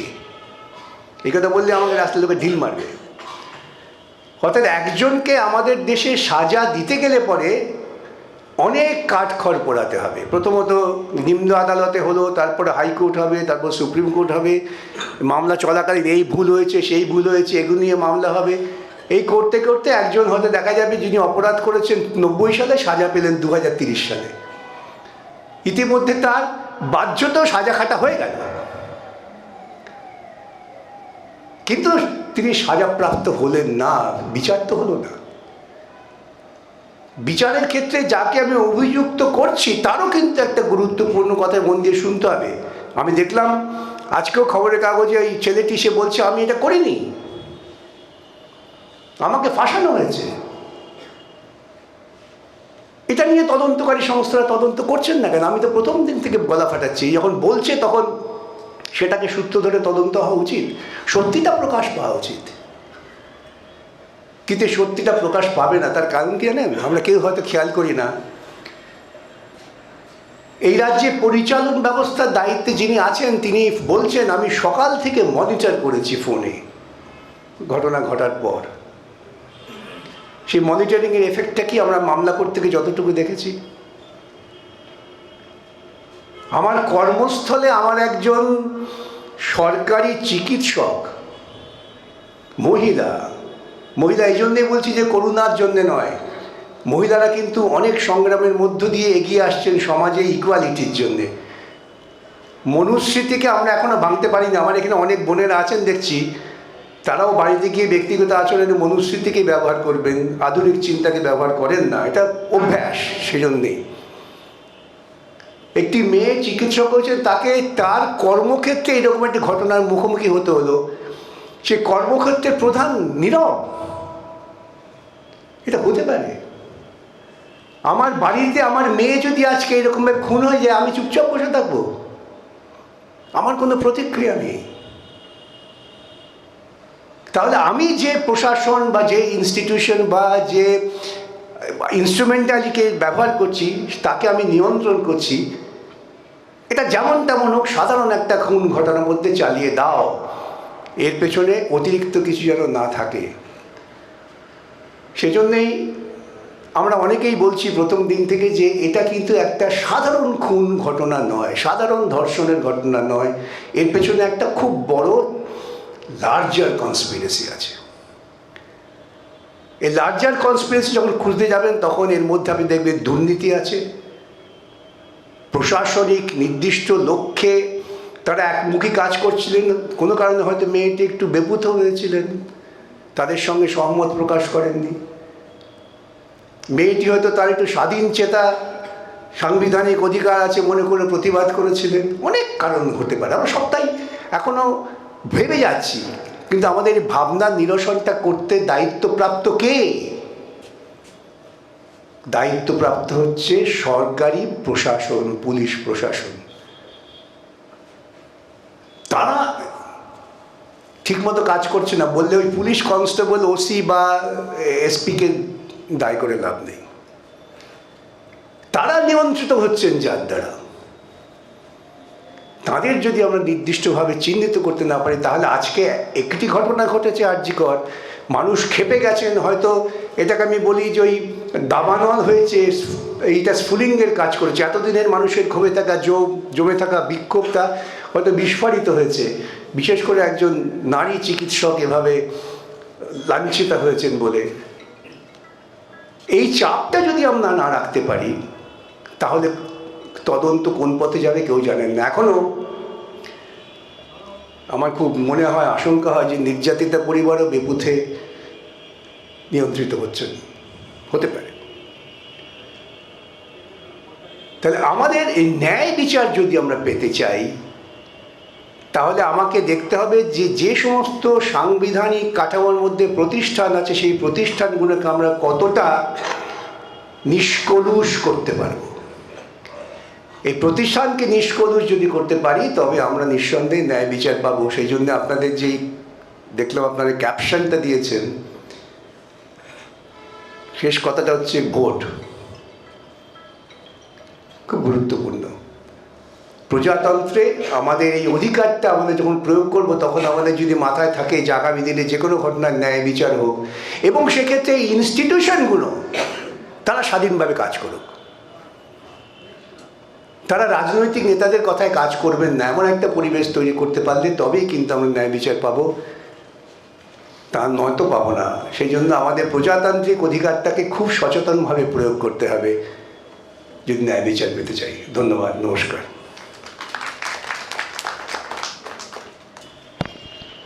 বিকাশ স্যার বক্তব্য শুনলেন। আপনাদের কারোর যদি মনে কোনো প্রশ্ন থাকে এই বিষয়ে, তাহলে সেটা করতে পারেন। দু একটি প্রশ্ন আমরা নিতে পারি। হ্যাঁ, মাইক্রোফোন দিচ্ছে। যদি কারোর কোনো প্রশ্ন থাকে,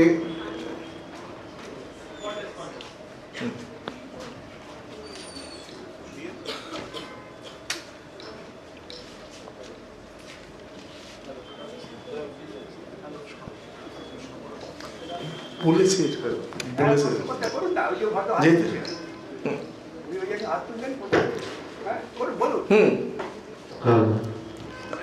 একজন আমাদের প্রাক্তন সাংবাদিক, এখনো সংবাদ এর সঙ্গে যুক্ত, সুমন চট্টোপাধ্যায়ের একটা চ্যানেল শুনছিলাম। সেখান থেকে আমি একটা জিনিস জানলাম, আমি জানতাম না, আমি বাইরে থাকি পশ্চিমবাংলা, যে এই যে তদন্তটা সিবিআই এর তরফ থেকে তদন্তটা হচ্ছে, তার দায়িত্বে নাকি একজন খুব অভিজ্ঞ একজন মহিলা রয়েছেন, যিনি দেশের মধ্যে অনেকগুলো, যেরকম ওই উত্তরপ্রদেশে হয়েছিল, সেই তদন্ত খুব সাকসেসফুলি সলভ করেছেন। এটা আমি ওই চ্যানেলে সুমনবাবুর মুখ থেকে শুনলাম, কিন্তু সেটা শোনার পরে আমার একটু মনে বিশ্বাস এসেছিল। এখন তো বিশ্বাস টিকিয়ে রাখা মুশকিল হচ্ছে স্যার। না, প্রশ্নটা কি? আপনার প্রশ্নটা কি? দেখুন, একজন অফিসার তার দক্ষতার উপর সব কিছু নির্ভর করে না, নির্ভর করে সিস্টেমটার উপরে। এক্ষেত্রে ঘটনাটা এমন ঘটেছে, আমি বলি এটা সাধারণ ধর্ষণ বা খুন নয়। উত্তরপ্রদেশের যে ঘটনা, বা আমাদের এখানে জয়নগরে যা ঘটেছে বা ফারাক্কায় যা ঘটেছে, তার সঙ্গে কিন্তু আরজিকরকে গুলিয়ে ফেললে মুশকিল হবে। এখন এই সংবাদপত্র বলুন বা একাংশের বুদ্ধিজীবী বলুন, তারা এটাকে কিন্তু একটা গুলিয়ে দেওয়ার পরিকল্পনার মধ্যে আছে। এখানে আপনাকে ভাবতে হবে যে একটি মেয়ে অন ডিউটি সে হাসপাতালের ভেতরে খুন হয়েছে কি ধর্ষণ হয়েছে এই নিয়েও বিতর্ক আছে। খুন তো হয়েছেই, তারপরে সরকারি সংস্থার যে প্রতিক্রিয়া, স্বাভাবিক প্রতিক্রিয়া, সেটা নেই, ছিল না। এটাই একটা লার্জার কনফ্লিক্ট, যেগুলো কিন্তু উত্তরপ্রদেশে বা জয়নগরে সে গুলিয়ে দেওয়া যাবে না। সেখানে জয়নগরের ঘটনার পর আমি গিয়েছিলাম ব্যক্তিগতভাবে, গ্রামের মানুষরা আমাদের বলেছেন, আমরা দেখেছি মেয়েটাকেও নিয়ে গেছে ওখানে, ওইটুকু দেখাটাই যথেষ্ট। কিন্তু এখানে কে বলবেন? এখানে ওই যে বললাম, মনিটর করছেন সকাল থেকে, সমস্ত সাক্ষ্য টাক্ষ্য লোপাট হয়ে গেছে। অতএব প্রত্যেকটা ঘটনার একটা নিজস্ব প্রেক্ষিত থেকে যদি আমরা বিচার না করি, তাহলে আমাদের সিদ্ধান্তে ভুল হবে। এই জন্যে আপনি কনফিউজড হচ্ছেন, স্বাভাবিক। আপনি এখানে অনেকেই কনফিউজ হচ্ছেন, কারণ অনেক ইউটিউব আছে আর অনেক গল্প ছড়িয়ে যাচ্ছে। আমি এই যে সাম্প্রতিককালে যে দুর্নীতিগুলো ঘটছে, তাতে বিচারকরা, সে শীর্ষ আদালতই বলুন বা কলকাতা হাইকোর্টই বলুন, তারা যে রায়গুলো দিচ্ছে, সেই রায়গুলো সাধারণ মানুষ মেনে নিতে পারছে না, তাদের মধ্যে প্রশ্ন উঠছে। এখন কথা হলো, যেসব আইনজীবী ধরুন মানুষের পক্ষ নিয়ে সওয়াল করছেন, সেই তাদের সওয়ালকে সুপ্রিম কোর্ট বা হাইকোর্টের বিচারপতিরা কি ইচ্ছাকৃতভাবে তারা আন্ডারমাইন করছেন, ইচ্ছাকৃতভাবে তার আইনজীবীদের যুক্তি বা তর্ক তারা শুনছেন না, তারা কি ওপিনিয়নেটেড, এইটা একটা প্রশ্ন। আর এক্ষেত্রে তাহলে আমাদের সাধারণ মানুষের হয়ে যারা সওয়াল করছেন, তাদের ভূমিকাটা কীরকম হওয়া উচিত, এটাই আমার প্রশ্ন।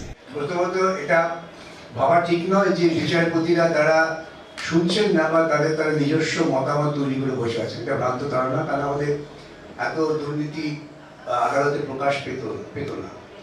মুশকিল হচ্ছে, আদালতে যখন কিছু আপনাকে প্রমাণ করতে হবে, সেটা অনেক বেশি তথ্য ভিত্তিক হওয়া দরকার। পাড়ার মোড়ে দাঁড়িয়ে বক্তৃতা করা তো এক জিনিস, সেখানে তথ্য দিয়ে, যুক্তি দিয়ে, আইনের যুক্তি দিয়ে বোঝাতে হবে। হয়তো আমার দেওয়া যুক্তিটা একজন বিচারপতির কাছে গ্রহণযোগ্য মনে হলো না, সেটা একটা সুস্থতা। তাহলে তার একটা পাল্টা যুক্তি তিনি দিচ্ছেন রায়, তার বিরুদ্ধে আপনাকে অ্যাপিল যেতে হচ্ছে। কিন্তু এখানে ব্যর্থতা ব্যক্তিগত স্তরে কারোরই নয়। একটা হচ্ছে ব্যর্থতা যে অনেক সময় এত দুর্নীতি হয়, তার তথ্য প্রমাণ পাওয়া যায় না। অনেকে এসে বলেন আমার কাছে যে স্যার আমি বঞ্চিত হয়েছি। আমি কিভাবে বঞ্চিত বলতে হবে তো, আমি বঞ্চিত হয়েছি বলতে পারে তো হবে না। এখন এই আমাদের দেশের মানুষের মধ্যে তথ্য প্রমাণ পাওয়ার ক্ষেত্রে অনেকখানি অনীহা আছে। যদিও রাইট টু ইনফরমেশন অ্যাক্ট চালু হয়েছে, কিন্তু বহু মানুষ এখনো কিন্তু এই আইনের কি উপকারিতা, তার কি প্রয়োজনীয়তা, এটা উপলব্ধি করেননি।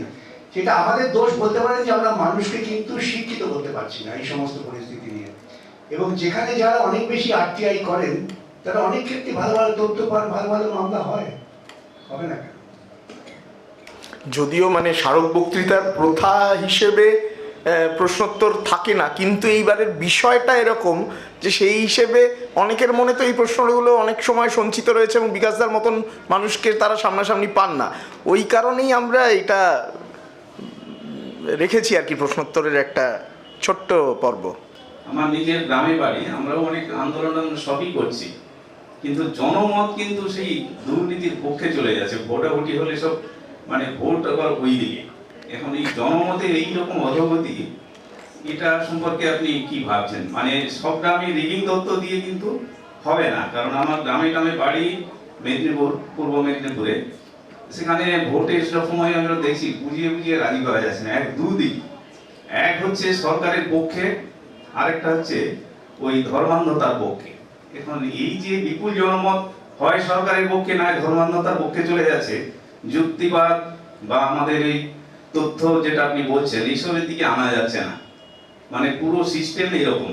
আরেকটা জিনিস হচ্ছে কি, স্কুলের যে শিক্ষক বলুন বা যারা আমাদের গ্রামাঞ্চলে যে ছোট ছোট প্রোগ্রাম হলে আসে, সেখানেও তাদের বক্তৃতায় সেই ঘুরে ঘুরে ধর্মান্ধতার পক্ষেই কিছু না কিছু একটা টেনে নিয়ে চলে যাচ্ছে এইরকম। এবং যারা দীর্ঘদিনের বামপন্থী, এতদিন আমরা যা ছোটবেলা থেকে দেখে এসেছি, এই শেষ বয়সে দেখি সবই সাম্প্রদায়িকতার পক্ষেই যুক্তি সাজাচ্ছে এই জায়গায়, এবং দরকারের দুর্নীতির পক্ষে চলে যাচ্ছে। এইটাকে আপনি কিভাবে দেখছেন বা কিভাবে আবার সমাধানের কথা মানে একটা প্রস্তাব দিতে চান, এই নিয়ে কিছু যদি বলেন ভালো হয়। দেখুন, এই যে প্রশ্নটা তুলেছেন না, একটা গভীর রাজনৈতিক প্রশ্ন। আমি আলোচনা করলে অনেক হয়তো আপনি রাজনীতির কথা বলছেন। সেটা হচ্ছে গোটা পৃথিবী জুড়ে দক্ষিণপন্থী রাজনীতির প্রথম একটা কৌশল হচ্ছে যে মানুষকে চিন্তার দিক থেকে কলুষিত করা। এক, দুই হচ্ছে তার চিন্তায় দুর্নীতি নিয়ে এসো। আপনারা কি দেখেছেন? আমি তো গলা ফাটাচ্ছি প্রথম থেকে, যখন সরকার ক্ষমতায় এসে ক্লাবগুলোকে টাকা দেওয়া শুরু করলো, পুজোয় টাকা দেওয়া শুরু করলো, ইমাম ভাতা দেওয়া শুরু করলো, পুরোহিত ভাতা দেওয়া শুরু করলো, আমরা সব নীরবে ছিলাম। আমি আপনাকে বলি, পুরোহিত ভাতা নিয়ে, ইমাম ভাতা তো বাতিল করিয়ে দিয়েছিলাম, পুরোহিত ভাতা নিয়ে মামলা করে যে বামপন্থী বললেন না, এই মেদিনীপুর থেকে আমাকে একজন ফোন করলেন যে আমি এতদিনের পুরোনো বামপন্থী, আপনি কি সব শুরু করেছেন, আপনি পুরোহিত ভাতাটা নিয়ে মামলা করছেন, কি অপরাধটা হলো? বলছে না, পুরোহিত থেকে বাঁচবার অধিকার নেই। তার মাথায় পুরোহিত, তিনি বামপন্থী নন, তিনি হয়তো নির্দিষ্ট একটা সমাজের একটা সময় কিছু সুবিধার জন্য মনে করে যে বামপন্থীরাই কাজ করছে, তার সঙ্গে থাকি। এই পুরোহিতবাদ আর এই ধর্মীয় চেতনা এটা যুগ যুগ থেকে আবার আসছে। তাকে আপনি একদিন দুদিনে কি করে তাড়াবেন? তাড়াতে অনেক সময় লাগবে। কিন্তু আমাদের প্রতিনিয়ত এই মতামতটা হাজির করতে হবে। প্রতিনিয়ত হাজির করলে পরে মানুষের মনন তো কখন তা বিস্ফোরণ হয় কেউ বুঝতে পারবেন না। এই যে আমরা বলছি, এই আরজিকরের ঘটনায় যে এত বড় একটা বিস্ফোরণ হবে, কি কল্পনা করতে পেরেছিল? কেউ কল্পনা করতে পারেনি। শাসক দল তো পারেনি, আমরা কেউ পারিনি। যে এরকম রাস্তাঘাটে মহিলারা বেরিয়ে পড়ছেন, যে মহিলারা মিছিলে গেলে তোমার বাড়ির ছেলে মেয়েদের বলতে যাস না, ওখানে ইউনিভার্সিটি যাচ্ছি লেখাপড়া করতে, বাড়ি চলে যায়, তারা পর্যন্ত গিয়েছেন। অর্থাৎ একটা সময়ে মানুষের চেতনায় বিস্ফোরণ হবে। আজকে যেটা আপনি দেখছেন হতাশ হচ্ছেন, তার কারণ হচ্ছে প্রতিনিয়ত আপনার সংবাদ পরিবেশনের মাধ্যমটা কি কি, আপনি সংবাদটা পাচ্ছেন কোত্থেকে? এই সাম্প্রতিক, এবং টিভি এখন প্রত্যেক রান্নাঘরে চলে গেছে। আমার সাম্প্রতিক অভিজ্ঞতা হচ্ছে কলকাতার বিভিন্ন বস্তিতে, যেখানে এক ঘরে ওপরে বাপ মা, নিচে ছেলে মেয়ে শোয়, সেখানে একটা করে মোটর ব্যাগ, একটা করে টিভি আছে। এই মোটর ব্যাগ কেনার জন্য টাকা দেওয়া হয়। আপনার পাড়ায় পাড়ায় যা পুজো বেড়েছে, আপনি কখনো কল্পনা করতে পেরেছেন? কার্তিক পুজো এখন সার্বজনীন হয়ে যাচ্ছে। এর পেছনে প্রচুর কাজ হয়। এই যে RSS প্রচুর টাকা ঢালছে। আমি আপনাকে প্রসঙ্গত বলি, একজন এইরকম RSS তিনি নিউ ইয়র্কে থাকেন, তিনি ভীষণ রেগে গিয়ে আমার উপর আমার ফোন নাম্বার জোগাড় করে আমাকে কয়েকদিন খুব গালাগালি করলেন। প্রায় 2-3 দিন গালাগালি করার পর চুপচাপ শুনলাম, তারপর আমি ধীরে ধীরে বলতে শুরু করলাম। তখন তিনি বলছেন, আপনাদের যুক্তি সব ভালো, কিন্তু আমরা টাকা দিয়ে কিনে নেবো, আপনারা কি করবেন? আপনি বলছেন ভোট, আপনি খোঁজ করে দেখবেন ভোটের ঘোষণার পর থেকে বিভিন্ন জায়গায় কিরকম চাপা থ্রেট থাকে। চাপা থ্রেট, ভোট দিতে যাবে না, ভোট দিতে গেলে পরে কি কাকে ভোট দিয়েছে আমরা দেখবো, পরের দিন কিন্তু থাকতে পারবে না। আপনার গ্রামের আশেপাশে কত পরিবারের উপর আক্রমণ হয়েছে দেখুন, এগুলো আছে। সুতরাং ভোটের প্রতিফলন দিয়ে সব সামাজিক মূল্যায়ন করলে মূল্যায়নটা ঠিক হবে না। এবং এই মানুষই যখন বিস্ফারিত হবে, যেমন এই অভয়াকাণ্ডে হলো, তখনকার দিনক্ষণ কেউ বলে রাখতে পারে না। সুতরাং হতাশ হওয়ার জায়গা নেই, আমাদের যে কাজ করতে হবে, এই যে আমাদের মননকে কিনে দেওয়া হচ্ছে, বিখ্যাত চিন্তাবিদ নোয়াম চমস্কি বলেছেন না, ম্যানুফ্যাকচারিং কনসেন্ট, আমাদের কনসেন্টটাও তৈরি করে দেওয়া হচ্ছে। আপনি একটা উদাহরণ দেবো, আপনি দেখবেন আজকাল 90% লোকেরা জিন্স পরছে, ব্লু জিন্স, কোনো বৈচিত্র্য নেই। আমরা তো ছেলেবেলায় এসব দেখিনি, কেন কিনছে বলুন তো? প্রচারে। এই ডাক্তারবাবুরা বলবেন এই এয়ারেটেড ওয়াটার মানে পেপসি কোকাকোলা খাওয়া খারাপ। আমি দেখেছি মা তার ছেলেকে 2 বছরের বাচ্চাকে কোকাকোলা খাওয়াচ্ছে। আমি বলতে এই কি করছেন? না এটা খেতে ভালো থাকে, সর্বনাশ হয়ে গেল। কেন শাহরুখ খান খাচ্ছে তো, মা ভাবছে যে আমার ছেলে কোকাকোলা খেলে শাহরুখ খান হয়ে যাবে। এই যে প্রচার প্রতিনিয়ত আমাদের মননে যে কি আঘাত করে, আজকে এই যে বলছেন মানে ঝোঁক বাংলাদেশের যে ঘটনা নিয়ে কত গল্প তৈরি হচ্ছে জানেন আপনি? বাড়িয়ে দেওয়া হলো, অমুক মন্দির পুড়িয়ে দেওয়া হয়েছে, ওই করে এখানে 2-3টে চ্যানেলে নাচানাচি করে ফেললো। আমাকে একটি চ্যানেল ধরলো, সর্বনাশ হয়ে গেছে। কি সর্বনাশ হয়েছে? না কিছু অনুপ্রবেশকারী ধরা পড়েছে। কতজন ধরা পড়েছে? 5 জন। 5 জন অনুপ্রবেশকারী ধরা পড়ে সর্বনাশ হয়ে গেল। না আপনি কি তবে অনুপ্রবেশের পক্ষে চান? আপনার বক্তব্য শুনতে গেলে চিৎকার এমন। আমাদের 5 জনকে চিহ্নিত করুন, 5টা লোক 125 কোটি ভারতবর্ষে 5 জন লোকের সর্বনাশ হয়ে যাবে, তাকে চিহ্নিত করে বার করে দিন। সেটা করা হচ্ছে না, বা সেটা কোনো প্রক্রিয়াও নেই। কিন্তু আবার আপনার তেলে ভাজা গরমের মতো জাগিয়ে রাখবার জন্য এই সমস্ত প্রচার করা চলছে। সেই প্রচার আমরা আক্রান্ত হচ্ছি। বিশেষ করে আমরা যারা রেফিউজি ফ্যামিলি, অনেকেই তো আমাকে বলে না না ওদের জন্য আমাদের চলে আসছে, সব বলো না। তাদের বোঝাবার চেষ্টা করতে হয় যে ওদের জন্য আসা হয়, এটা রাজনৈতিক কারণে এনেছে। সেই মূল্যবান আবার ভারতবর্ষে মাথা চাড়া দিচ্ছে, আবার কত মানুষকে এইভাবে তার খরচারা হতে হবে, তার কোনো গ্যারান্টি আছে নাকি? গোটা ব্যাপারটাই সামাজিক এবং রাজনৈতিক। আর কারোর কোনো কিছু প্রশ্ন আছে মানে এই প্রসঙ্গে? আপনারা কেউ খেয়াল করেছেন কি না, এই যে আমাদের পূর্বতন প্রধান বিচারপতি, তিনি তার অযোধ্যা মামলার রায়ে বলেছিলেন যে তিনি দৈববাণী শুনেছিলেন। তারপরে বিকাশদা একটা খুব ক্রিটিক্যাল একটা পোস্ট করেছিলেন, আপনারা যদি খেয়াল করেন দেখবেন। অর্থাৎ লড়াইটা আপনাকে যে যেখানে রয়েছি সব জায়গায় জারি রাখতে হবে। অর্থাৎ এই যে বইটা বেরোলো না যে লম্বা দৌড়, অর্থাৎ দৌড়টা চালিয়ে যেতে হবে। আপনার প্রশ্ন আছে? হ্যাঁ বলুন। নমস্কার। আমার বিকাশদার কাছে বলা আছে যে উনি সাধারণ মানুষের কথা বলছেন, অভিজিৎ গাঙ্গুলি যা শুরু করেছেন, যেভাবে উনি একের পর রায় দিয়েছিলেন, আমরা খুব ভেবেছিলাম যে একটা দারুণ কিছু হয়েছে। সেই পরবর্তীকালে তিনি যখন রিটায়ার করার পরে তিনি বিজেপিতে গেলেন, কারণ সিপিএম হচ্ছে ঈশ্বরে বিশ্বাস করে না। তো এটাকে এতে আপনারা বিস্মিত হবেন কেন? তিনি বিচারপতি হিসেবে রায় দিয়েছেন, তার সামনে যে তথ্য হাজির করা হয়েছে, যে আর্গুমেন্টেশন, সেই প্রেক্ষিতে তাকে রায় দিতে হয়েছে। এখন তার ব্যক্তিগত ধর্ম বিশ্বাস নিয়ে তার রায় আসবে না। এবং তিনি বিচারপতি পদ থেকে সরে গিয়ে তিনি বলতেই পারেন যে আমি ভীষণ ধার্মিক, আমি সিপিএমকে সমর্থন করি না, বামপন্থীদের। এটাও তো একটা ইতিবাচক দিক, যে মানুষের চিন্তা, তার মনন কিভাবে প্রভাবিত হচ্ছে। কেন সে আমার বাপ ঠাকুর তো অনেক বলে বাপ ঠাকুরদা করে এসছে। এখানে আপনি কিছু মনে করবেন না, আজকাল অনেক ছেলে মেয়ে দেখি হাতের লাল সুতো পরে, আমি সাংবাদিকদেরও দেখি, মানে এটা পড়েছো কেন? না কি করো, মা বলেছেন, মাকে যুক্তি দিয়ে ধরাতে পারছি না যে সুতো বাঁধলে বিপদ যায় না, বিপদ বাড়তে পারে। হচ্ছে চলবে, এইসব ধারণা আছে। এটা আমার মনে হয় এটা সবসময় তার ধর্মীয় বিশ্বাসের ব্যাপার নয়, এটা পাওয়ার ব্যাপারও আছে। আমি পেতে পারি, আমার কিছু মানে যেভাবে আজকে আমাদের সেটা তো আছেই, সেটা তো একটা অংশ আছে। রঞ্জন গগৈ, ওই জন্য তো বেড়াল দিয়ে শুরু করলাম। ধন্যবাদ।